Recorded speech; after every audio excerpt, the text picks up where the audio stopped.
सुनाओ जियो financial services limited अभी की 238 रुपये 80 पैसे का प्राइसिंग हमें देखने मिला। एंड अच्छे नंबर्स के बाद ना ये चल क्यों नहीं रहा है, कब दौड़ना स्टार्ट करेगा? धंधे तो स्टार्ट हो चुके हैं। Hi this is Dev and watch it diary. क्या कहानी है जियो फाइनेंशियल की? एक चार्ट आप देखिए, चार्ट चेक करिए जब से लेकर अब तक, जब से लिस्टिंग हुई है तब से लेकर अब तक का। एंड आपको समझ में आ रहा होगा कि अभी यहाँ पर ना आप जिस जगह पर हैं उसमें आपको कोई रिटर्न नहीं मिल रहा। जो भी रिटर्न आपका बना, जो प्राइस हमने देखा 400 का, वो वहां से टूटकर जिस जगह पर है वो उसका भी कुछ रीजन है। एंड यहां से चलेगा तो उसके पीछे भी कुछ रीजन है। रीजन मैं आपको बताता हूं, बट एटलीस्ट यहां पर जो एक इंतजार था, एक इन्वेस्टर्स को इंतजार था कि कब बिजनेस स्टार्ट होंगे, एएमसी का या बाकी बिजनेस जो है वो कब स्टार्ट होंगे, वो हो चुके हैं। क्योंकि वो नंबर्स अगर आप देखेंगे उसको नंबर को ब्रेक डाउन करना पड़ेगा। इस चार्ट को आपने देखा, अब आप सही से देखिएगा वीकली चार्ट। आप आ चुके हैं एक, क्योंकि एक लंबे टाइम से ये कंसोलिडेट कर रहा है, ये कंसोलिडेट कर रहा है आपका 2026 में पूरा अब तक यहाँ पर ना कंसोलिडेशन ही चल रहा है। वीकली चार्ट में आसानी से आप समझ सकते हैं कि एक रेंज में ये स्टॉक घूम रहा है, और वो भी कुछ नहीं, वो 10 12 15 20 रुपए की रेंज में ही ये स्टॉक चल रहा है। हाइयर साइड जाता है, लोअर साइड आ जाता है, लेकिन ये कहाँ घूम रहा है? ये काफी इंपॉर्टेंट जगह पर घूम रहा है। ये पूरे पैटर्न का सबसे इंपॉर्टेंट जगह है, ठीक है ना। नीचे का वो प्राइस क्या है वो अभी हम देख लेंगे, बट अभी जो है ना जिस जगह पर ये बेस बना हुआ है वो काफी इंपॉर्टेंट है। अगर अगर ये यहां पर ना बेस टूटता है, इफ ये 200 का लेवल भी टूट जाता है, देन ये काफी नेगेटिव साइन होगा। बट इसके चांसेस जो है वो काफी लो दिखते हैं, बिकॉज ऑफ क्योंकि आपकी बेस वैल्यू यही है। आप इससे नीचे का थोड़ा सा सोच नहीं सकते। वो अगर कोई करेक्शन आ गया तो आ गया, वो एक अलग बात है, बट करेक्शन आ गया तो वो एक बाइंग अपॉर्चुनिटी भी कहीं ना कहीं क्रिएट होगी हायर साइड। लेकिन आपका जो है रेजिस्टेंस काफी बने हुए हैं, जैसे कि ये, ठीक है ना, जैसे कि यहां पर 320, ये अगर हमने क्रॉस करना स्टार्ट कर दिया, हम कहीं ना कहीं हायर साइड का जो एक ऑल टाइम हाई लगा कर आए हैं, शायद उधर की तरफ हम मुड़ जाएं। तो ये ध्यान रखिएगा, 285 286 या 290 मान लीजिए, 285 से 290 ये आपका पहला रेजिस्टेंस फेस है इस स्टॉक के अंदर। अब नंबर्स को जरा देखिए, नंबर्स में यहाँ पर ना आपके सामने सेल्स का जो नंबर है वो डबल हो गया, डबल हो गया। ऐसे में स्टॉक जो है वो 4% चल जाता है। बट इसके पीछे का रीजन, आप रीजन क्या, इसको ब्रेक डाउन करो, क्योंकि बिजनेसेस आपको देखना है तो समझना पड़ेगा। अगर आपको मार्केट के काफी interesting news and updates daily basis पर चाहिए तो आप चैनल को सब्सक्राइब कर सकते हैं, जिसका लिंक आपके डिस्क्रिप्शन बॉक्स में देखने को मिल रहा है। So please subscribe. बिजनेस को ब्रेक डाउन करने के लिए आप देखिए कि सेगमेंट वाइज रेवेन्यू क्या है। सेगमेंट क्या क्या है? इन्वेस्टिंग है, लैंडिंग है एंड अदर है। अब आप देखोगे यहां पर क्या देखने को मिलता है, यहां पर आसानी से आप समझ सकते हैं ये आपका कंसोलिडेट का नहीं है। मतलब जो है कंसोलिडेटेड वाला आपको कुछ इस तरीके से दिखेगा, बट सेगमेंट वाइज आप देखोगे अगर, तो ये 3 सेगमेंट आते हैं रेवेन्यू सेगमेंट्स जियो फाइनेंशियल के अंदर, इन्वेस्टिंग, लैंडिंग एंड अदर। तो आपका इन्वेस्टिंग से 981.73 करोड़ बनता है, लैंडिंग से 698 करोड़ एंड 357.91 करोड़ बनता है आपका अदर बिजनेसेस से। इसके अंदर आते कौन कौन से हैं जरा देखते हैं। तो पहले इन्वेस्टिंग के अंदर जो 981.73 करोड़ है उसमें डिविडेंड इनकम, इंटरेस्ट इनकम और गेन्स फ्रॉम इन्वेस्टमेंट कहीं और अदर कर रखा होगा। तो इन डिविडेंड जो इनकम है वो आपका रिलायंस क्योंकि आपके पास स्टेक है, उसकी डिविडेंड इनकम से आपका एक रेवेन्यू बनता है। वो 500 करोड़ के अबाउट, यहाँ पर 504 करोड़ के आसपास का डिविडेंड इनकम है इस क्वार्टर में निकल कर आया। तो आप उसको जोड़िए, इंटरेस्ट इनकम जो इन्होंने डेप्ट securities, bond, fix income investment में इन्वेस्ट कर रखा है, वहाँ से जो इंटरेस्ट इनकम आती है वो इस कंपनी को यहाँ पर शो करना होता है इन्वेस्टिंग रेवेन्यू सेगमेंट में। दूसरा जो सेगमेंट है वो लैंडिंग का है। उसमें क्या है? Personal loan, loan against property, loan against securities, home loan, MSME, interest and processing fees आपका आ जाता है। तो ये सब आ जाते हैं आपके लैंडिंग के अंदर, राइट। ये सारे कारोबार आपका जो है एक है, क्योंकि जियो क्रेडिट, ठीक ना, तो वो उसके अंदर ये सारे काम आ जाते, वो आपका स्टार्ट हो चुका है। सुनने में आया था कि जो म्यूचुअल फंड का बिजनेस है उस एएमसी के अंदर जो है वो 20,000 करोड़ की वैल्यू पहुंच चुकी है इनके उतरते ही उतरते। तो ये काफ़ी काफ़ी एक एक्साइटिंग बात है। अदर्स में आपका जो है क्या क्या आ जाता है, 357.91 करोड़ का Jio payment, insurance broking, asset management जो कि Jio Black Rock and digital finance and other subsidies का अदर्स के अंदर आ जाता है।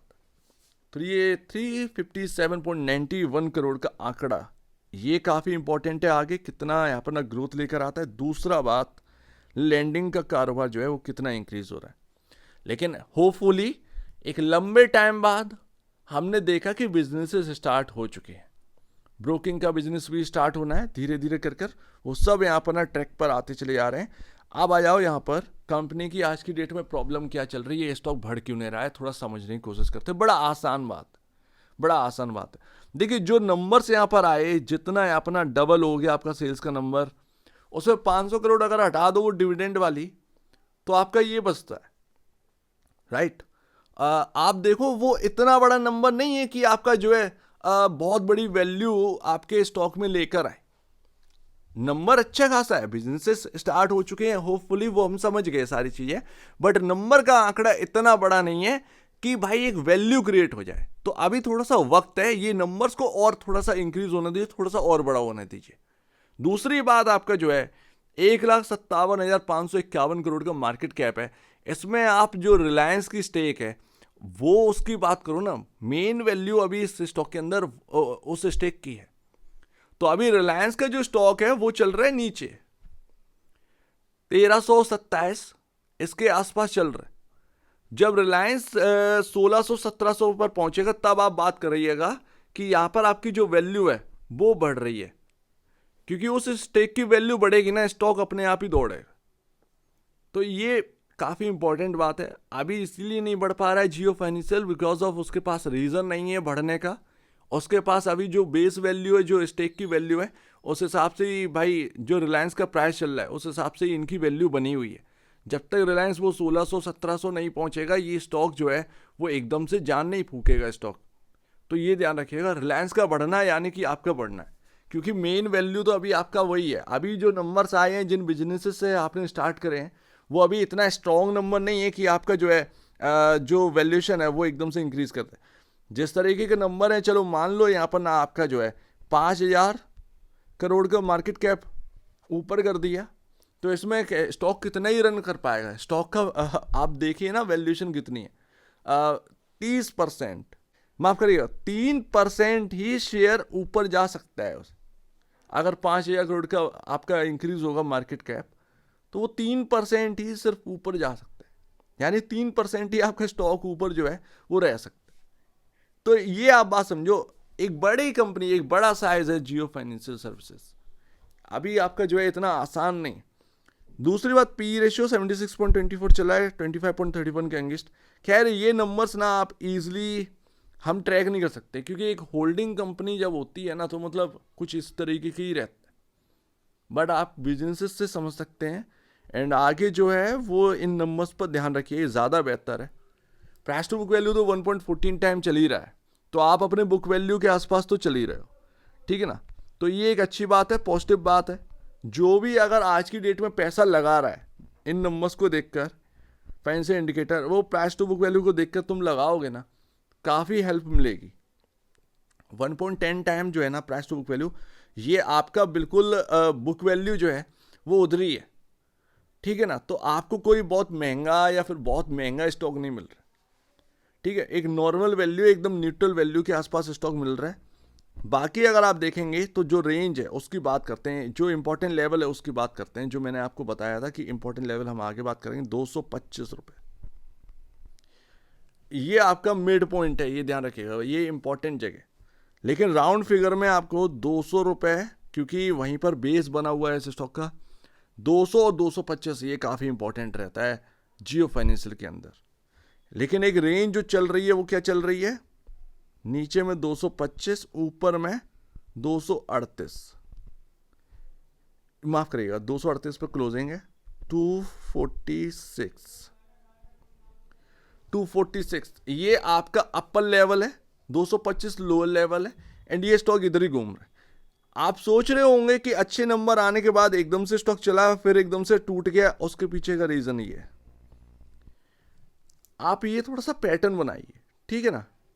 इस पैटर्न को आप देखो, ये जगह मैं बहुत लाइटली आपको बताता हूँ, ये जगह देखिए इन्होंने क्या किया था, ये जब नंबर आए तो नेक्स्ट डे यहाँ पर ना गैप अप ओपनिंग हो गई थी, गैप अप ओपनिंग हो गई थी, जिसकी वजह से ये आपका जो ट्रेंड लाइन है ना, ये अपर ट्रेंड लाइन है इस पूरे पैटर्न का, तो ये अपर ट्रेंड लाइन के ऊपर यहाँ पर ना आपको देखने को मिला था एंड 250 हिट किया था।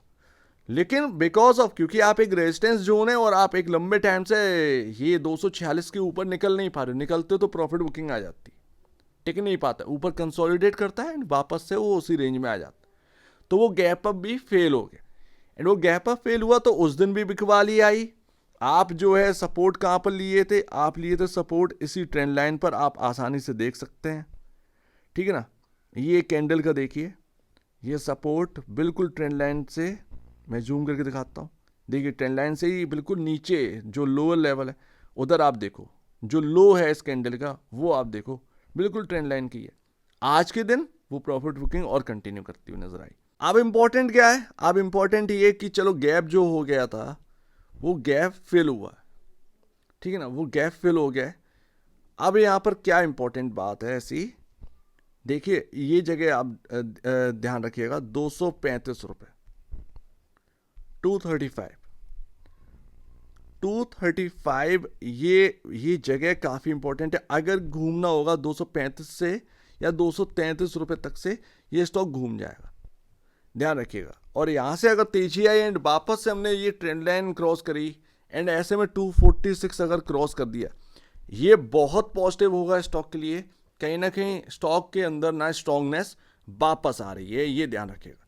सो उम्मीद है आप कुछ आपको समझे होंगे। यहाँ पर ना बहुत आसान है जियो फाइनेंशियल को समझना, कोई बहुत मुश्किल बड़ा काम नहीं है। रिलायंस नहीं चल रहा है, रिलायंस काफ़ी लो लेवल पर है, दैट्स वाई जियो फाइनेंशियल भी लो लेवल पर। रिलायंस अगर एक बार चलना स्टार्ट कर देगा, जियो फाइनेंशियल के अंदर भी वो एनर्जी आ जाएगी, तो ये ध्यान रखें, क्योंकि अभी सबसे बड़ा वेज जो है वो रिलायंस की स्टेक का ही है आपके पास। ये जो भी आप बिजनेस स्टार्ट कर रहे हैं उसका सिंपल सी बात है, उसके अंदर अभी इतनी कैपेबिलिटी नहीं है कि आपको जो है ये डबल तक पहुंचाते।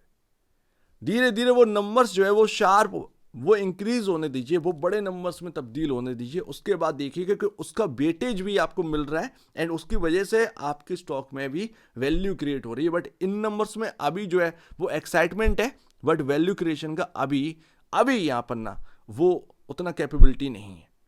कैपेबिलिटी आपकी यही है रिलायंस। सो उम्मीद है कि कुछ आपको समझ में आया होगा।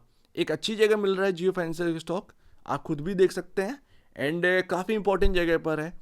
225-200 अभी ये काफ़ी इंपॉर्टेंट है, ध्यान रखिएगा। जब तक ये टिका हुआ है, पूरा स्टॉक का बेस टिका हुआ है, लेकिन अगर ये टूटा ना, ये जंक्शन टूटा ये, तो आप देखिएगा फिर नेगेटिविटी साइन लाता है।